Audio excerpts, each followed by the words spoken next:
Friends, ಎಲ್ರಿಗೂ ನಮಸ್ಕಾರ. ದಚ್ಚು ಕಿಚನ್ಗೆ ಸ್ವಾಗತ ಸುಸ್ವಾಗತ.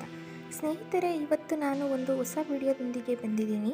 ಚೆನ್ನ ಮಸಾಲನ ಯಾವ ರೀತಿ ಮಾಡೋದು ಅಂತ ತೋರಿಸ್ಕೊಡ್ತಾ ಇದ್ದೀನಿ. ಸೊ ಬನ್ನಿ, ಯಾವುದೇ ರೀತಿ ಮಸಾಲೆನ ಯೂಸ್ ಮಾಡ್ದೇ ಚೆನ್ನ ಮಸಾಲನ ಮಾಡೋದು ಹೇಗೆ ಅಂತ ನೋಡೋಣ.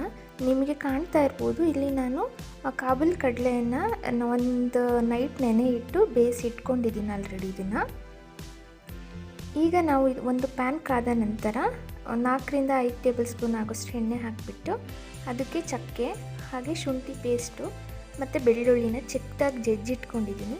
ಆ ಜಜ್ಜಿರೋದನ್ನ ಹಾಕ್ತಾಯಿದ್ದೀನಿ. ಹಾಕಿ ಅದನ್ನು ಹಾಗೆ ಮಿಕ್ಸ್ ಮಾಡ್ಕೊಳ್ಳೋಣ. ಸ್ವಲ್ಪ ಹಸಿ ವಾಸನೆ ಹೋಗಬೇಕಲ್ವಾ. ನೆಕ್ಸ್ಟು ಇಲ್ಲಿ ನಾನು ಈರುಳ್ಳಿನ ಪೇಸ್ಟ್ ಮಾಡಿ ಹಾಕ್ತಾಯಿದ್ದೀನಿ.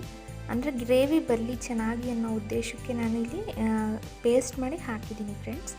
ಇದು ಕೂಡ ಹಾಗೇ ಹಸಿ ವಾಸನೆ ಹೋಗೋವರೆಗೂ ನಾವು ಕೈ ಆಡ್ತಾ ಇರಬೇಕು. ಚೆನ್ನಾಗಿ ಫ್ರೈ ಆದಮೇಲೆ ಬೇರೆ ಇಂಗ್ರೀಡಿಯೆಂಟ್ಸ್ನ ಇದಕ್ಕೆ ಆ್ಯಡ್ ಮಾಡ್ಕೊಳ್ಳೋಣ.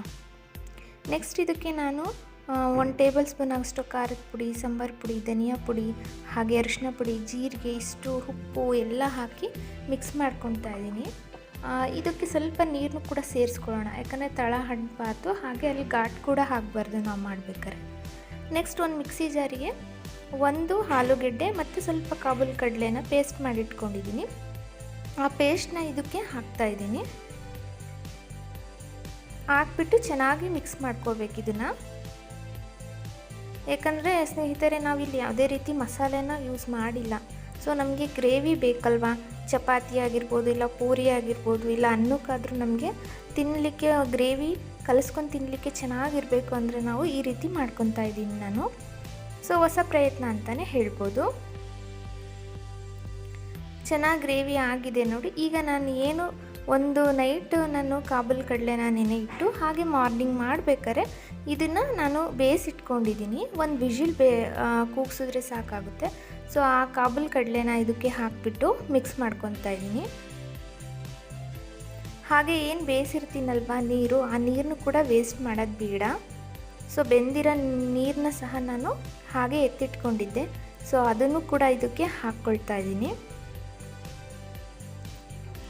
ಇದು ಒಂದು ಸ್ವಲ್ಪ ಕುದಿ ಬಂದರೆ ಸಾಕು, ಯಾಕಂದರೆ ಆಲ್ರೆಡಿ ನಾನು ಇದನ್ನು ಬಾಯ್ಲ್ ಬೇರೆ ಮಾಡಿಟ್ಕೊಂಡಿದ್ದೀನಲ್ವ. ಮಸಾಲೆ ಒಂಚೂರು ಫ್ರೈ ಆಗಿಬಿಟ್ರೆ ಸಾಕಾಗುತ್ತೆ.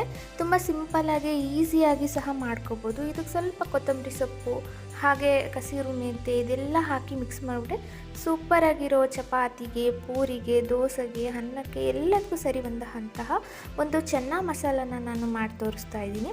ಸೊ ರೆಡಿಯಾಗಿದೆ. ವಿಡಿಯೋ ಇಷ್ಟ ಆಗಿದ್ದಲ್ಲಿ ಲೈಕ್ ಮಾಡಿ, ಶೇರ್ ಮಾಡಿ, ಕಮೆಂಟ್ ಮಾಡಿ. Thank you so much friends.